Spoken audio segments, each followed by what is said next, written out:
"Sir, you're in the wrong seat," a flight attendant said sharply. Marcus showed his boarding pass, but before he could explain, a white woman nearby snapped, "No, that's my seat. He needs to move." The attendants didn't question her. Despite Marcus's calm protests and clear ticket, they insisted he relocate. Tension filled the cabin as Marcus hesitated, feeling the unfairness settle in. The scene was immediate proof of bias. A black man told to give up his rightful seat without cause, while the white passenger's demand was accepted without question. Marcus King was no ordinary traveler. As the CEO of a leading tech firm, he had built his company from scratch into a billion-dollar powerhouse.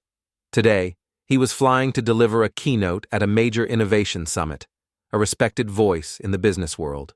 Yet, despite his success, Marcus faced discrimination as soon as he boarded. Calm and composed, he carried himself with quiet confidence, knowing that this moment, though unfair, was only a small part of his story. From the moment Marcus stepped on board, he noticed the subtle looks, quick glances filled with assumptions. The flight attendants greeted white passengers with warm smiles, while they barely acknowledged Marcus. Whispered comments floated quietly among some travelers, creating an unspoken tension. He wasn't surprised. This wasn't the first time he faced such treatment. The cold distance and exclusion were heavy in the air. Still, Marcus remained poised, aware of the silent judgment but unwilling to let it define him. The white passenger was loud and insistent, demanding the crew enforce her claim. Without verifying Marcus's boarding pass again, the attendants sided with her immediately. Marcus was asked to move to a seat near the back of the plane, far from the VIP section he had paid for. He complied reluctantly, feeling the sting of injustice. The woman settled into 2A with a smug smile, clearly feeling victorious. But Marcus's mind was already racing. This was not the end. He was calmly planning his next move, ready to fight back in a way they wouldn't expect. Quietly, Marcus pulled out his phone and called his assistant, Lily. "Record every detail of this flight," he said softly. "Send a formal complaint to the airline's CEO. Make it clear this isn't the first time this has happened." Marcus's company wasn't just any business. It supplied the airline's entire in-flight entertainment system. The crew depended on his technology every day. He decided to wait, watching closely to see how the airline staff would handle the situation before taking the next step. Whispers began to ripple through the cabin. Some passengers pulled out their phones, quietly recording the tense moment. The air grew thick with anticipation as murmurs spread about the unfair treatment Marcus had endured. The entitled passenger's confidence seemed to waver slightly under the growing scrutiny. Then, the captain's voice came over the loudspeaker. "Ladies and gentlemen, we are experiencing a brief delay." It was a subtle hint that something bigger was unfolding, and the entire plane was about to witness it. Suddenly, the cabin door opened, and the captain walked in, flanked by two stern-faced supervisors. Their presence shifted the atmosphere instantly. They headed straight to the entitled passenger's seat without hesitation. The captain's voice was firm. "Ma'am, we've received a report from corporate. You must leave the flight immediately." The woman's confident smirk vanished, replaced by shock and disbelief. Passengers exchanged stunned looks.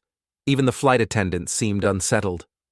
The sudden turn of events left everyone in the cabin breathless, unsure of what would happen next. The captain then turned toward the two flight attendants who had forced Marcus to move. "You are both asked to step off this aircraft immediately. Your conduct is under review." One attendant broke down in tears, while the other protested weakly. Marcus remained composed, his calm dignity unshaken. The crew, who moments before had been confident, now looked pale and silent. Justice was unfolding right before the passengers' eyes, a rare moment of accountability in a situation fueled by bias.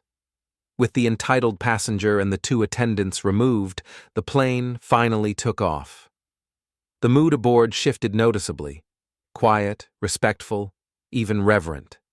Passengers who had once whispered now looked at Marcus with newfound respect. A few quietly offered apologies for the earlier injustice.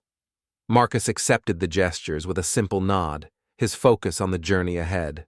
The flight continued smoothly, marked not by conflict, but by a sense of justice restored. By the time the plane landed, videos of the woman's removal had gone viral online. Social media buzzed with praise for Marcus's grace and strength in the face of discrimination. The airline issued a public apology within hours, acknowledging their failure. Even the CEO reached out personally to Marcus, but he declined the call. His brief public statement reminded everyone that respect should never depend on race or status, but on the simple dignity every human deserves. Marcus's statement was clear and powerful. Dignity and respect should never depend on race, status, or assumption. True character shines when we treat others with fairness and kindness. He reminded everyone watching that pushing someone out of a place they rightfully earned could cost more than just a seat. It could cost trust, reputation, and integrity. His message urged viewers to think deeply about how they treat others and to stand up against injustice whenever they see it. What would you do in his place? Let us know below. If this story moved you, don't forget to like, share, and subscribe for more inspiring real-life moments. We want to hear your thoughts. How would you have handled this situation? Drop a comment below and join the conversation. Thanks for watching.